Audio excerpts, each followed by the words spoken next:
வரலட்சுமி விரதம் உருவான கதை. பண்டைய காலத்தில் மகத நாட்டின் குந்தினபுரம் நகரத்தில் சாருமதி என்ற பக்தி மிகுந்த சுமங்கலி வாழ்ந்து வந்தாள். அவளை அவளது குடும்பத்தினர் அனைவரும் மிகுந்த மரியாதையுடன் மதித்தனர். ஒரு இரவு மகாலட்சுமி தேவி அவளது கனவில் தோன்றி அருள் கூறினாள். அன்புள்ளவளே, ஆடி மாத பௌர்ணமிக்கு முன் வரும் வெள்ளிக்கிழமை வரலட்சுமி விரதம் எனும் புனித நாள்.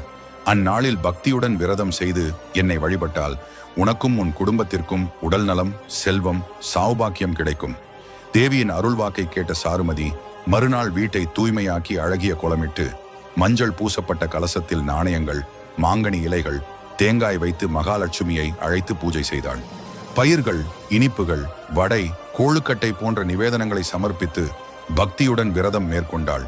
அவளது பக்தியின் பலனாக குடும்பம் செழிப்பும் நிம்மதியும் அடைந்தது. இதை கண்ட பிற பெண்களும் அதே விரதத்தை அனுஷ்டித்து தேவியின் அருளை பெற்றனர். அந்த நாளில்